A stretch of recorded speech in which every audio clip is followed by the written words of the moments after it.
Bore da, a chroeso cynnes yn enw'r arglwydd Iesu Grist.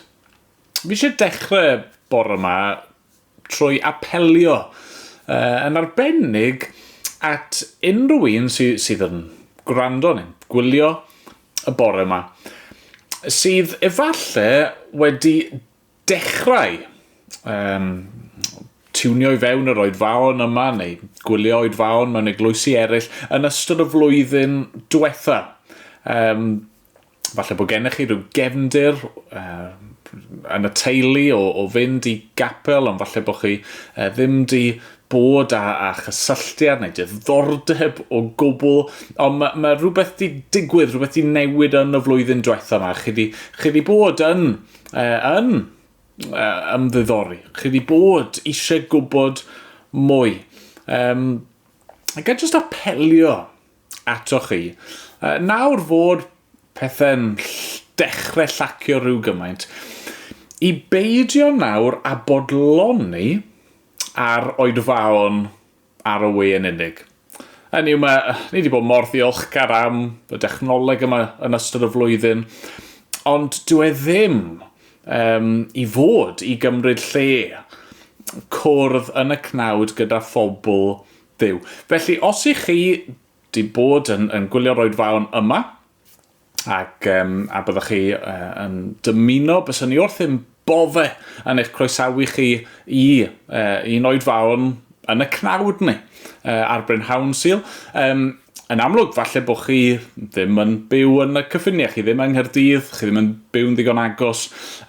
Os felly, cysylltwch â ni, a byddwn ni wrth ein bodde fel eglwys yn ceisio eich gosod chi mewn cysylltiad gyda eglwys, gyda Cristnogion sydd yn caru'r arglwydd ac yn dysgu y gwirionedd o air Duw.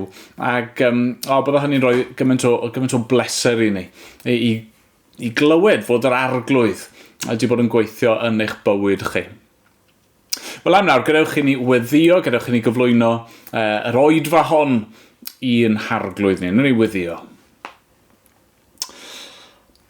O Dduw ein tad, a thad ein harglwydd Iesu Grist, i ni'n diolch i ti fod yna gyfleuon wedi bod yn ystod y flwyddyn diwetha.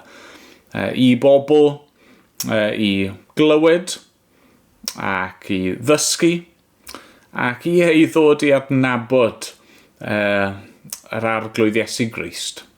A dad, i ni'n dyheu am weld hynny'n digwydd. O arglwydd ni'n gwybod fod yna llawer iawn yn ystod y flwyddyn fydd wedi gwylio rhywbeth, neu gwrando ar rhywbeth, neu darllen rhywbeth amdano ti, ac am y ffydd Gristnogol, am yr efengil, y newyddion da yma fod Crist wedi rhoi ei fywyd trosom ni. Ac arglwydd, ni'n gofyn nawr, wneud i arwain y bobl hynny at y ti dy hun. Ni'n diolch i ti o dad am y flwyddyn diwetha a'r cyfleuon ni wedi cael ar y we trwy YouTube a Zoom a pethau felly i barhau mewn cymdeithas a'n gilydd, ond arglwydd i ni'n gwybod bod ni eisiau mwy, ni angen mwy na hynny. O arglwydd, helpa ni felly bob un, os gweli di fod yn dda. A da'r clyw ein gweddi ni nawr am yr oedfa hon, i ni unwaith eto yn dod at y ti yn sychedig ac yn newynog ac yn flynedig arglwydd. I ni angen i ti yn llenwi ni'n digoni ni arglwydd. Dad, wneud i siarad â ni trwy dy air di. Ac arglwydd, a wneud i ein galluogi ni da ddoli di mewn ysbryd a gwirionedd. Dad, clyw ein gweddi ni nawr. A mae'n bod ni'n gofyn yn enw ac yn heiddiant yr arglwydd Iesu Grist. Amen. Amen. Wel, gadewch i ni garnu emyn o fawl gyda'n gilydd.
O'n i'n mynd i barhau bore yma i edrych ar lythyr cyntaf Iowan gyda'n gilydd. I ni wedi cyrraedd erbyn hyn pennod 3, adnod 11, ac yn mynd i ddarllen ymlaen i adnod 18. Dyma air ein Duw ni.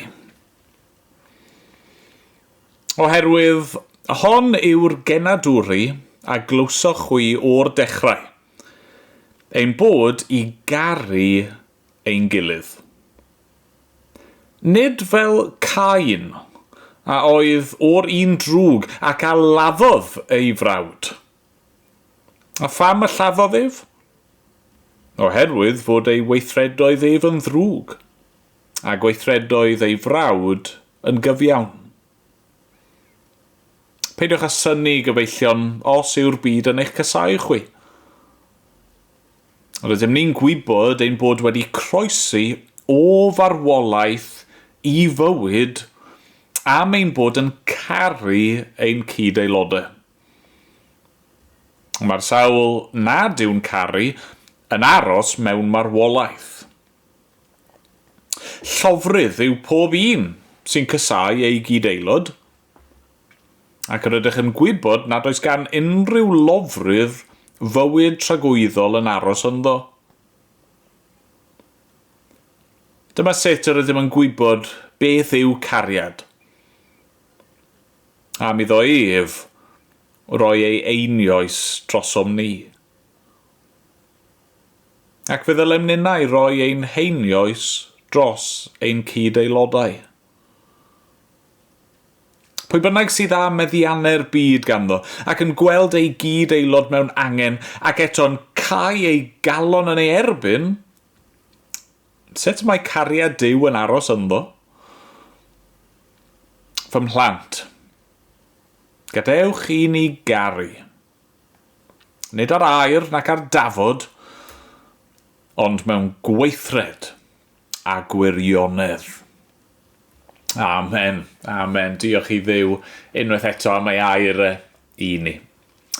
O'n i'n mynd i gael stori'r plant nawr. Bore da. Yn stori plant, dyn ni'n edrych ar 1 Iowan 3, adnod 11 i 18. A'r cwestiwn mawr ydy, sut yr ydym yn gwybod beth yw cariad? A dyma sut ydym ni'n gwybod beth ydy gwir cariad.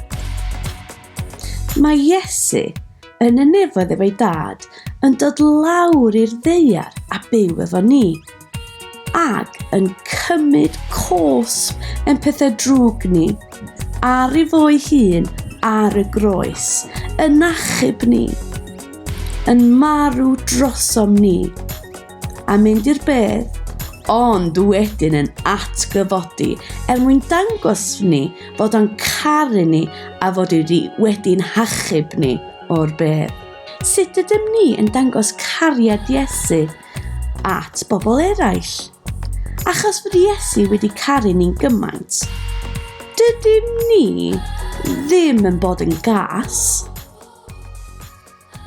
Os mae rhywun yn bod yn gas, mae'n dangos fod o ddim yn adnabod cariad Duw a fod o ddim wedi cael maddeuant Iesu Grist.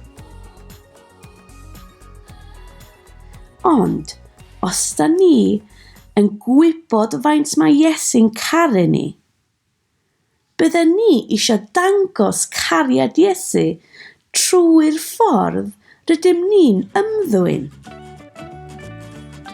Byddwn ni'n dangos cariad at illa bobl sydd wedi brifo, yn dangos cariad ac yn helpu bobl eraill, yn dangos cariad Iesu Grist, trwy dod yn ffrindiau illa efo bobl ifanc, a pobl o'i ffrindiau ni, yn deud sut di chwarae efo fi.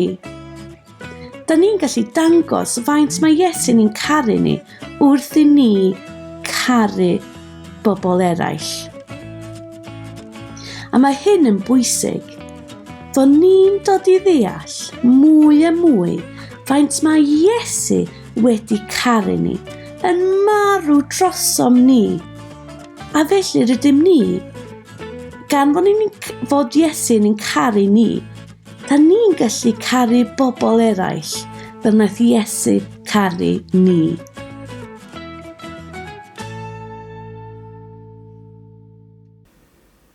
Wel, gadewch ni weddio dyn gilydd nawr. Gadewch ni droi at yr arglwydd. O arglwydd, i ni'n diolch i ti am dy air di i ni. I ni'n diolch bod ni wedi cael yn atgoffa am y ffaith fod yna ddau ffordd i fyw. Ffordd y byd, ffordd casineb a llofruddiaeth, a ffordd dy bobl di, ffordd cariad. Arglwydd, i ni yn gofyn arna ti'n gwneud ni yn bobl cariad. A wneud i'n helpu ni i ei dy garu di, a wneud i'n helpu ni i garu ein cyd-aelodau. A ni'n gofyn wneud i'n helpu ni hefyd i garu ein gelynion ni, os gweli di fod yn dda. Arglwydd, i ni yn diolch fod hyn yn bosib, oherwydd dy fod ti wedi'n caru ni'n gynta. Gathon ni'n atgoffa arglwydd wythnos diwetha, dy fod ti wedi'n caru ni wedi'n galw ni fod yn blant i ti trwy'r arglwydd Iesu Grist. A yn diolch fan hyn bod ni'n yn dysgu mae beth yw cariad. Cariad yw bod Crist wedi rhoi ei einioes drosom ni. Dyma'r esiampl penna. Dyma'r enghraifft orau. Dyma siwr i ni yn gweld mwy clir beth yw cariad. Fod wedi rhoi fywyd lawr dros rai fel ni. Yn Carglwydd ni'n gofyn, nawr arna ti'n helpu ni i gredu hynny. Ac arglwydd yn oleuni hynny nawr i fod yn bobl cariad. Arglwydd, nid yn allanol, nid jyst yn engeiriau ar ffordd ni hyd yn oed yn ymddwyn ar y tu allan. Arglwydd, ti'n gwybod bod ni'n gallu cuddio pob math o bethau a bod yn hollol ragrithiol na arglwydd. I ni eisiau yn ein calon ni i fod wedi symud o farwolaeth i fywyd, o'r tywyllwch i ddoleuni di, o fod yn perthyn i'r un drwg i fod yn bobl i ti sydd yn caru. Arglwydd, i ni angen dy gymorth di yn hyn. Dad, ti'n gwybod y math o bobl ydyn ni. Ac arglwydd, ti'n gwybod y math o bobl sydd o'n cwmpas ni. Arglwydd, helpa ni felly, rod y ysbryd glân di i ni, os gweli di fod yn dda. Dad, wrth i ni edrych ar y byd o'n cwmpas, i ni'n gweld mae'r hyn sydd ei angen yw cariad, gwir gariad. Cariad, nid at yr hunan, ond at y ti ac at eraill. Dad, ni'n gwybod mae dyna mewn un ystyr yw craidd, pechod, caru'r hunan, y fi mawr yna. Arglwydd, diolch ti fod ti'n rhyddhau ni o hynny, trwy'r efengil, trwy aberth yr arglwydd Iesu Grist. Ni'n cael ein gosod yn rhydd i garu, fel rwy ti wedi'n creu ni i garu. Arglwydd, helpa ni. Ni'n gwybod fod yn rhwydd iawn i ni siarad am y pethau hyn, ac eto mae'n gallu bod yn anodd i weithredu ar y pethau hyn, yw cymhwyso nhw i'n bywydau a'n sefyllfaoedd ni. Arglwydd yn arbennig falle mewn cyfnod fel hyn, lle i ni ddim yn gweld cymaint ar ein gilydd. Falle bod e'n anoddach i ni wybod beth sydd yn mynd mlaen am mywydau'n gilydd, beth yw'r heriau i ni'n gwynebu. O arglwydd, felly, ni'n gofyn am dy gymorth di yn y cwbl. Arglwydd yn ein gwendid ni, yn ein angen ni. O arglwydd. A ni di weithio yn ein calonau ni nawr, bob un. Os sgweli di fod yn dda. A mynd bod ni'n gofyn yn enw ac yn heiddiant yr arglwydd Iesu Grist. Amen. Amen. Ond o'n ni ganu eto gyda'n gilydd.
Nawr, petawn ni'n gofyn i chi bore yma, faint ohonoch chi sydd yn hoffi Marmite? Wel, yr ateb cywir wrth gwrs fyddai neb. Yn dechnegol, yn ôl hysbysebion poblogaidd y cwmni, does dim modd hoffi Marmite. Chi naillai yn ei garu neu chi yn ei gasau. Nawr, wrth gwrs, fi'n siŵr, yn ymarferol, fod e'n bosib i'r berson bod rhywle yn y canol, falle bod chi'n teimlo'n ddigon neutral am Marmite. Beth i fi eisiau ni weld y bore yma yw, yn ôl yr apostol Ioan, does dim modd i ni fod yn y canol, i fod yn neutral, wrth sôn am ein hagwedd ni tuag at Gristnogion. Chi ddim yn gallu just hoffi Cristnogion. Gyda yr eglwys, gyda pobl Dduw, gyda'r saint, gyda corff Crist, chi naill yn eu caru nhw, neu chi yn eu casau nhw. Os ych chi yn eu caru nhw bore yma, os chi'n ymwybodol o hynny yn eich calon chi, os ych chi'n caru eich brodyr a chwiorydd, eich cyd aelodau yn yr arglwydd Iesu Grist, fod eich cariad chi'n amherffaith ac yn ddigon gwan, mae'r cariad yna yn arwydd o rhywbeth. Mae'r ffaith bod chi yn caru ac yn dyheu i garu'n fwy, mae hynny yn dangos eich bod chi yn eich calon wedi croesi o farwolaeth i fywyd. Mae gennych chi fywyd ysbrydol, mae gennych chi fywyd tragwyddol. Ond os nag yw hynny'n wir amdano chi, os nag ych chi yn caru, os nag ych chi'n ymroi ac yn ymdrechu i garu, os nag ych chi'n dyheu i garu, os ych chi'n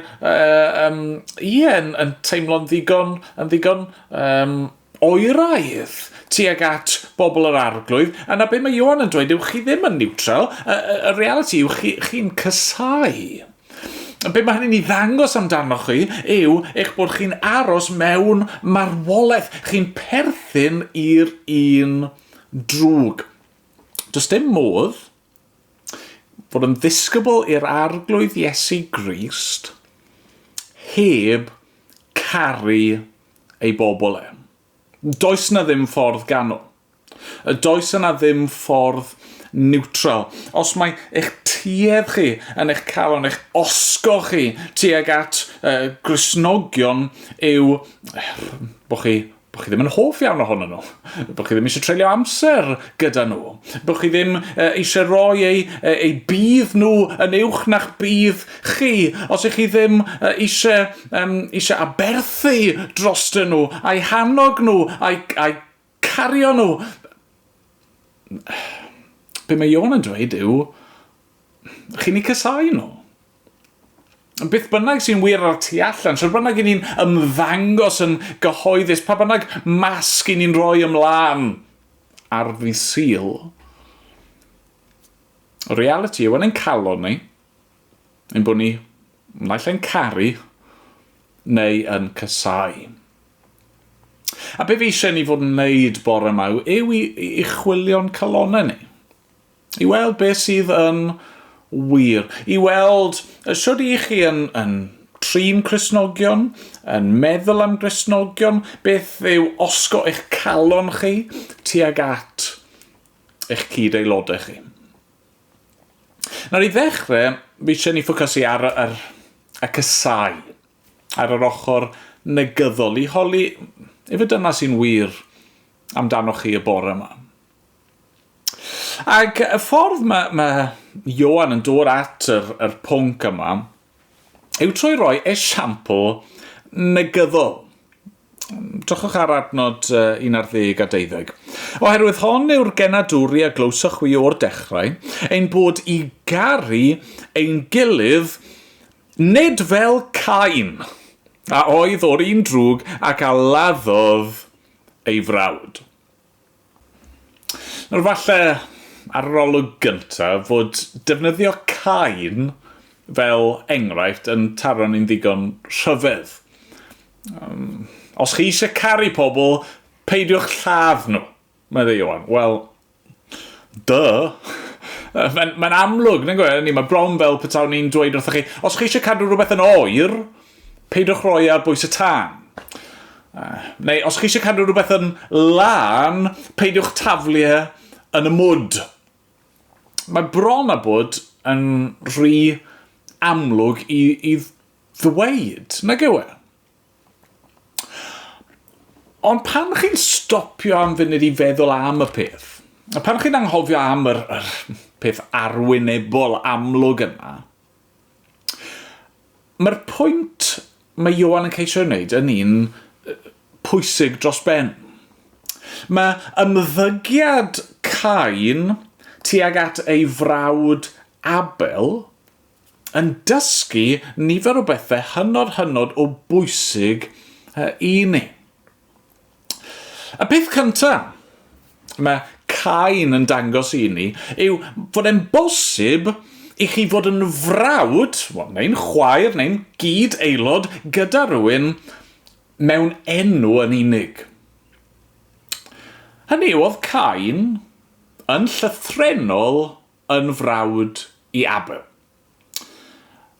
A dweud y gwir, gallech chi ddweud, mae ar un lefel, dyma'r enghraifft gorau posib o ddau frawd naturiol, achos nhw oedd y brodyr cyntaf, y dau bachgen cyntaf gafodd ei geni i adda ac Efa. Ar yr adeg honno, pan ych chi'n darllen yr hanes nôl ar ddechrau llyfr Genesis, nhw oedd yr unig brodyr yn y byd i gyd. A felly wrth i Cain ladd ei frawd, be mae e'n dangos mewn ffordd hynod o glir yw fod e'n bosib i chi fod yn frawd i rhywun mewn enw yn unig. Hynny yw, mae esiampl Cain yn dangos mewn ffordd pwerus iawn, mae nid teitl eich perthynas chi gyda rhywun yw'r peth mwyaf pwysig, ond natur eich perthynas chi gyda nhw. Y ffordd i chi yn ymddwyn tuag at y person yna, y ffordd i chi'n ei trin nhw. Hynny, os ni'n dod nôl i dadl Ioan, a'r pwynt mae fe'n trial i wneud, mae'n bosib iawn eich bod chi, bore yma, yn aelod o eglwys. Ac felly chi yn cyfeirio at Cristnogion eraill fel brodyr a chwiorydd a chyd aelodau. Hynny yw, dyna'r teitl sydd yn bodoli i'ch perthynas chi gyda nhw. Yn dechnegol, mae'n arwynebol, dyna sydd yn wir. Chi yn y perthynas yna gyda nhw, chi wedi ymrwymo yn gyhoeddus iddyn nhw. Ac eto, mae'r berthynas yna mewn enw yn unig. Nid fel na i chi'n ei trin nhw mewn gwirionedd. Nid fel na i chi'n meddwl amdano nhw mewn gwirionedd. I chi ddim yn eich calon yn eu caru nhw fel brawd a chwaer a chyd aelod. Cain oedd brawd mawr Abel yn swyddogol, ond yn ymarferol doedd ei ymddygiad ddim yn dangos hynny o gwbl. Ond yna mae esiampl Cain hefyd yn bwysig achos mae'n helpu ni i fynd o dan y wyneb. Mae'n gwneud i ni ystyried a sylweddoli nid yn unig y ffordd i ni'n trin pobl eraill sydd yn bwysig, ond pam?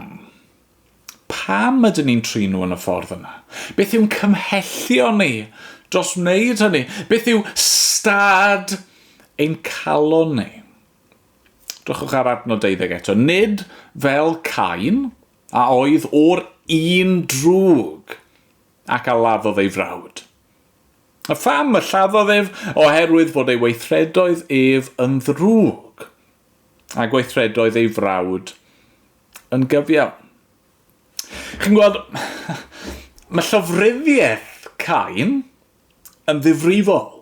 Wrth gwrs ei fod mae'n beth ofnadwy. Ac eto, mae'r weithred ymarferol a llanol yna yn pwyntio at reality difrifol dyfnach, stad ei galon e. Tys chi'n troi at y llythyr at yr Hebreid, pennod 11 adnod 4, i ni'n darllen y geiriau hyn. Trwy ffydd yr offrymodd Abel i Dduw aberth rhagorach na Cain. Trwyddi hi y tystiwyd ei fod yn gyfiawn wrth i Dduw ei hun dystio i ragoriaeth ei roddion. Pam fod Cain wedi ymddwyn, sut nath e?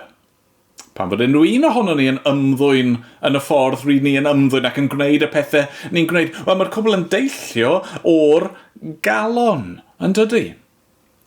Chos, dim ots oedd pethau'n ymddangos ar y tu allan, y reality oedd fod Abel yn byw mewn ffordd cyfiawn am ei fod mewn perthynas cywir gyda Duw trwy ffydd. Doedd Cain ddim. Oedd Cain yn gwneud gweithredoedd drwg am ei fod o'r un drwg. A felly, canlyniad hynny oedd bod Cain yn casau ei frawd. A diwedd hynny oedd y ffaith fod e'n llofruddio ei frawd. Chi'n gweld, falle bod ni'n darllen y geiriau hyn bore yma, ni'n meddwl yn hun, wel, sa'i mor wael a Cain, ydw i? Sa'i'n lofrydd, sdim gwaed ar fy nwylo i. Ond y pwynt yw, be mae hanes Cain yn i ddangos i ni, yw bod rhaid i ni fynd nôl tu hwnt i'r weithred ac edrych ar y galon, edrych ar y cymhelliant. A na, falle, gobeithio bore yma, bod chi sydd yn gwylio ddim yn llythrenol wedi lladd rhywun, ond mewn un ystyr nid yna yw'r peth pwysica. Y peth pwysica yw yr agwedd calon yna, nath arwain at Cain yn lladd ei frawd. Ac yn hynny o beth, mae'n bosib iawn eich bod chi'r bore yma yn eich calon yn lofrydd. Ac mae'r unig peth sydd i eich rwystro chi rag mynd mor bell ac wnaeth Cain fan hyn, oedd gras Duw yn eich atal chi. Gwneudwch yn munud ar eiriau'r arglwydd Iesu, yn ei bregaeth ar y mynydd, Mathew 5, i ni'n darllen hyn. Clywsoch fel y dywedwyd wrth y rhai gynt, na ladd, pwy bynnag sy'n lladd bydd yn atebol i farn. Ond rwyf fi'n dweud wrth eich, bydd pob un sy'n ddig wrth ei frawd yn atebol i farn. Pwy bynnag sy'n sarhau ei frawd bydd yn atebol i'r llys. A pwy bynnag sy'n dweud wrtho, y ffwl, bydd yn ateb am hynny yn hân uffern. Falle bod chi'n galw'ch hunan yn Gristion bore yma. Falle bod chi'n aelod o eich eglwys leol chi ers degawdau. Falle eich bod chi yn gyson yn cyfeirio at Gristnogion fel brodyr a chwiorydd a chyd aelodau. Ond y cwestiwn yw, beth yw sefyllfa'r calon chi? Ydy eich calon chi yn caru y bobl yma? Ydy, efo dyna osgo eich calon chi tuag ato? Ydych bywyd chi yn amlygu cariad neu casineb? Oherwydd fel mae Ioan yn dweud, rydyn ni'n gwybod ein bod wedi croesi o farwolaeth i fywyd am ein bod yn caru ein cyd aelodau. Mae'r sawl nad yw'n caru'n aros mewn marwolaeth. Llofrydd yw pob un sy'n casau ei gyd aelod. Ac rydych yn gwybod nad oes gan unrhyw lofrydd fywyd tragwyddol yn aros ynddo. Nawr, mi eisiau chi stopio am munud, a fi eisiau chi feddwl am y Cristnogion hynny chi yn adnabod. A fi eisiau chi holi'ch hunan, yn onest nawr. Pan ych chi'n meddwl amdanyn nhw, a pan ych chi yn siarad gyda nhw, pan ych chi'n siarad gyda pobl eraill amdanyn nhw, beth yw eich agwedd chi? Tuag atyn nhw, a ddim just yn allanol, nid just beth ych chi'n gwneud, ond yn eich calon. Ydych chi'n ffindo'ch hunan yn cefndigeni? Tuag atyn nhw, oherwydd yr hyn sydd genddyn nhw, yr hyn maen nhw wedi i'w wneud, a yr hyn sydd yn wir amdanyn nhw. Ydych chi'n ffindo'ch hunan yn ddiamynydd gyda nhw?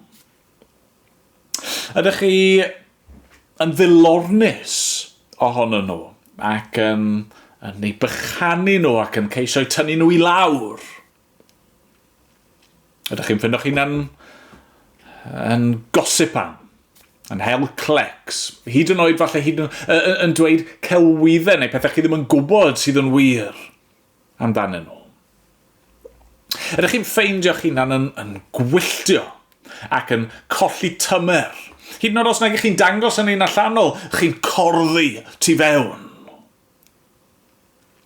Ydych chi'n i anwybyddu nhw? Croesi'r hewl fel bod chi ddim yn gorfod siarad â nhw. Ydych chi'n ffeindio esgusodion ac yn esgeiluso treulio amser gyda pobl yr arglwydd. Ydych chi yn chwilio am ffyrdd i fanteisio arnyn nhw. Chi'n gweld y person yma fel ffordd i gael yr hyn i chi eisiau. Dyna yr osgo calon o gasineb. A peidiwch cam ddeall. Wrth gwrs, mae yna adegau lle i ni gyd yn syrthio'n fyr. Lle mae'n cariad ni ddim yr hyn byddwn ni yn dymuno iddo fe fod. Ond mae'r pethau fi newydd fod yn sôn amdano nhw. Dyna nodweddion llofrydd. Un sydd yn casau yn ei galon.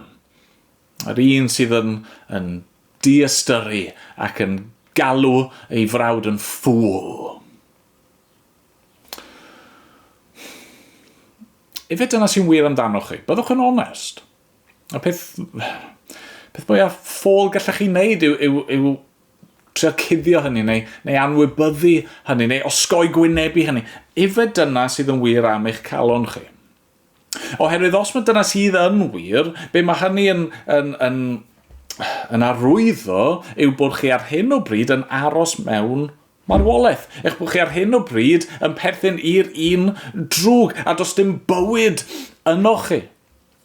Ac os mae dyna sydd yn wir, mae angen i rhywbeth i newid. Eich chi angen croesi o farwolaeth i fywyd trwy ffydd yn yr arglwydd Iesu Grist. Nawr, eisiau ni symud ymlaen felly a holi beth sydd i fod yn wir amdano ni. Beth yw'r agwedd calon yna sydd i nodweddu y Cristion? Beth yw cariad? Cariad at ein cyd-aelodau. Ac, wel, unwaith eto, mae Ioan mewn ffordd yn dechrau gyda esiampl. Mae'n ti roi Cain fel esiampl negyddol, ond fan hyn eto mae gennym ni esiampl cadarnhaol, esiampl positif. Dwi ddim yn cael ei enwi, ond dyn ni gyd yn gwybod pwy yw endi ni. Os mae Cain, y brawd technegol, nath ladd ei frawd yw'r esiampl orau o gasineb, pwy yw'r esiampl orau o gariad? Wel, wrth gwrs, yr arglwydd Iesu Grist. Yr un oedd yn dechnegol ddim yn perthyn i ni, am ein bod ni wedi gwrthryfela yn ei erbyn, ond yr un a ddewis dod a'n trin ni fel brodyr, trin ni fel chwiorydd, trin ni fel cyd-aelodau, ac roi ei fywydau trosto ni. Edrychwch ar adnod 16. Dyma sut yr ydym yn gwybod beth yw cariad am iddo ef roi ei einioes drosom ni. Chi'n gweld fan hyn, i ni yn gweld y sylfaen. Dyma y ffordd i chi a fi yn symud o farwolaeth i fywyd o gasineb i gariad. Dyma yr ateb, dyma'r hyn sydd yn mynd i'n galluogi ni fel pobl pechadurus i garu pobl pechadurus eraill. Heb hyn, mae'n amhosib. Wrth gwrs fydd yn amhosib. Meddyliwch am beth sydd yn wir amdano chi a beth sy'n wir am eich cyd-aelodau chi. Beth sy'n wir amdano ni gyd fel pobl, wel, i ni'n falch, i ni'n hunanol, Ni'n gallu bod yn ddigon diog a chreulon. I ni'n aml yn aniolchgar ac yn gelwyddog ac yn ddiamynedd ac yn ddidostur ac wrth gwrs, felly os chi'n rhoi pobl fel na at ei gilydd, wel, mae ond yn mynd i orffen efo dagren, dydy. Yr unig ffordd i ni felly mynd i gallu trin pobl efo gras, efo'r cariad anheiddiannol yna, yw os i ni wedi profi gras yn gyntaf. Dyma sut rydym yn gwybod beth yw cariad am iddo ef roi ei einioes drosom ni. Y ffaith yn bod ni wedi profi cariad Duw trwy aberth yr arglwydd Iesu Grist. Y ffaith bod na un sydd wedi roi lan popeth droson ni. Y ffaith bod wedi dewis, dioddau a marw trosto ni. Mae'r cwbl i ni'n ei heiddi ganddo fe yw barn a marwolaeth. Be nath e? Wel, nath e ddod a rhoi bywyd. Fe nath e ddod a rhoi ei einioes droson ni. Dyma sy'n ni'n gwybod beth yw cariad. A felly nawr, wrth gwrs, dyma'r patrwm rhy ni fod i'w ddilyn. Dyma'r ffordd i ni fod i drin, wel, yn gyntaf, yn cyd-aelodau, ond dyma hefyd y cariad ni fod i ddangos at bawb. Felly so, mae'n edrych, wel, mewn gair, hunan aberth. Dyma yw'r cariad, dyma roi o'n hunan. Dyma sut rydym yn gwybod beth yw cariad, am iddo ef roi ei einioes drosom ni.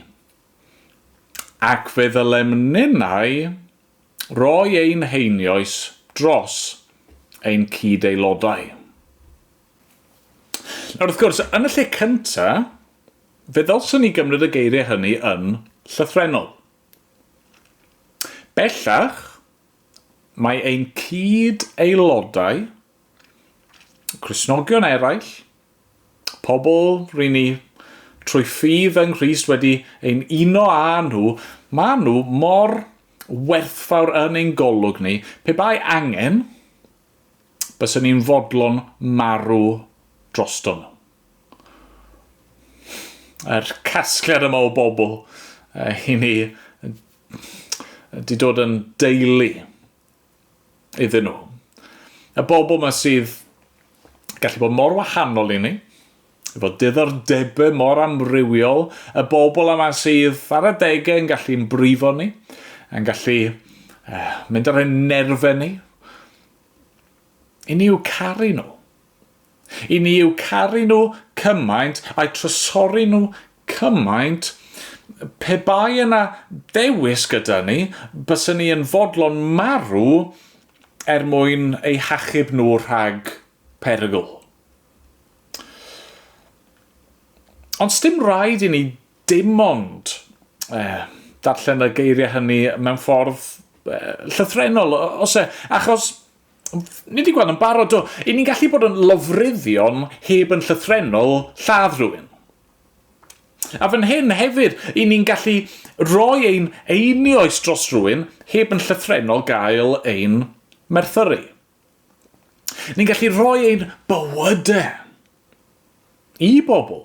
Ni'n gallu rhoi ein bywydau ni dros bobl. A ni'n gallu i gwahodd nhw i fewn i'n bywydau ni, i'n cartrefi ni, i'n teuluoedd ni. Ni'n gallu rhannu gyda nhw ein cwmni ni, a ein amser ni, ac ein hegni ni.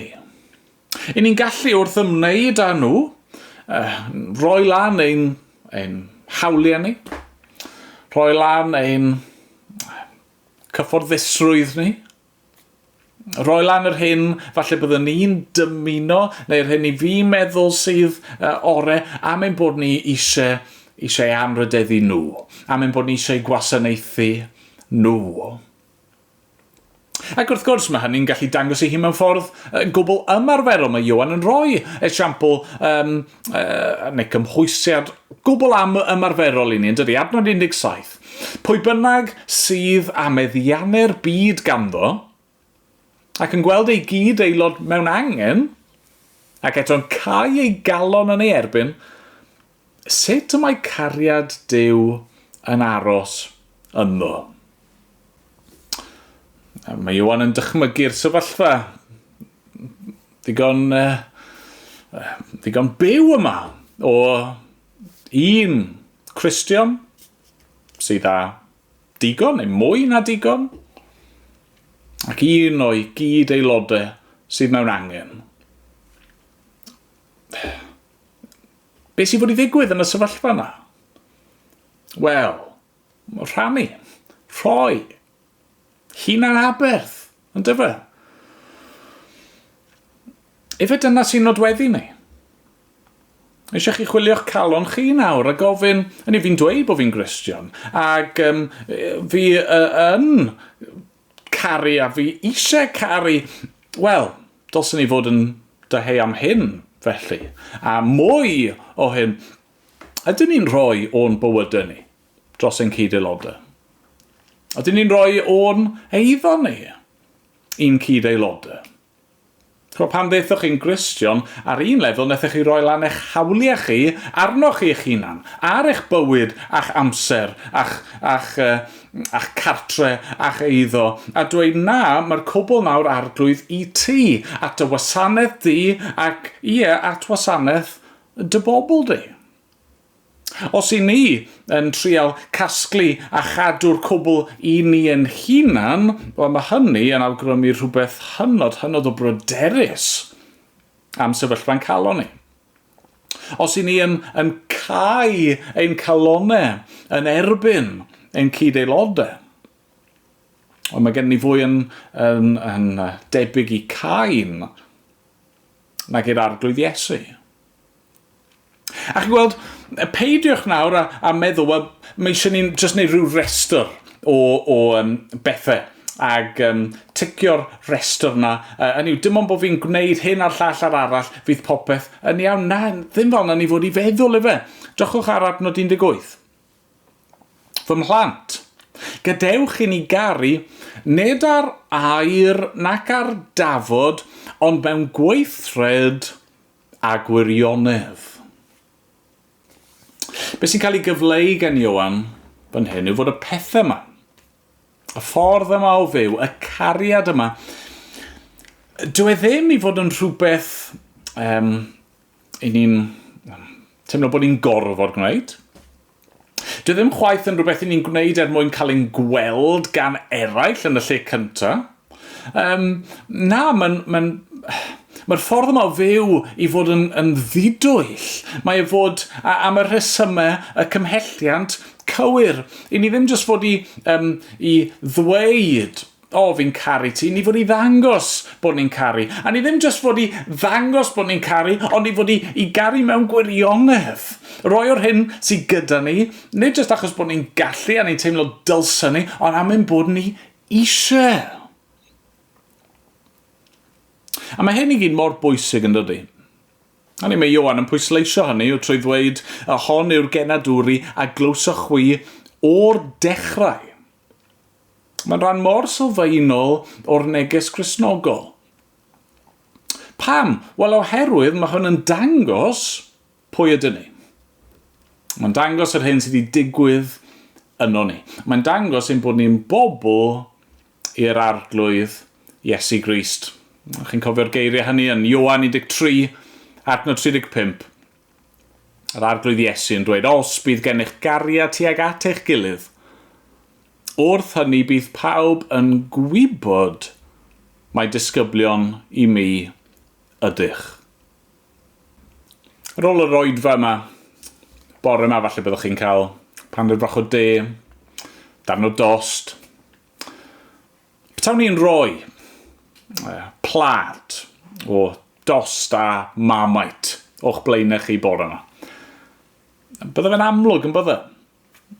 Pwy yw'r carwyr? pwy yw'r caseiwyr? Ga i ofyn i chi. Taswn ni'n edrych ar eich bywyd chi. Taswn ni'n edrych ar patrwm eich wythnos chi. Taswn ni'n edrych ar eich bank statements chi. Taswn ni'n edrych ar y record yna o'ch meddyliau chi. Be bydd fe'n dangos? I rywun yn edrych ar eich bywyd chi, pa mor amlwg fyddo fe? Ydych chi'n casau? Neu ydych chi'n caru eich cyd-aelodau? Mwyn ei enw e. Amen. Amen. O gadewch i ni ganu gyda'n gilydd cyn bod ni'n gorffen yn amser wneud yn gilydd.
Diolch am ymuno â ni unwaith eto, ac a'i ddymuno bendith Duw arnoch chi. Na i weddio wrth i ni orffen. Arglwydd, diolch i ti.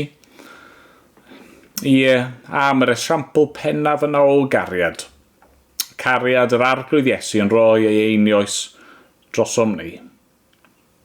Ond diolch fod wedi'n caru ni a wedi dewis ein trin ni fel ei deulu hi.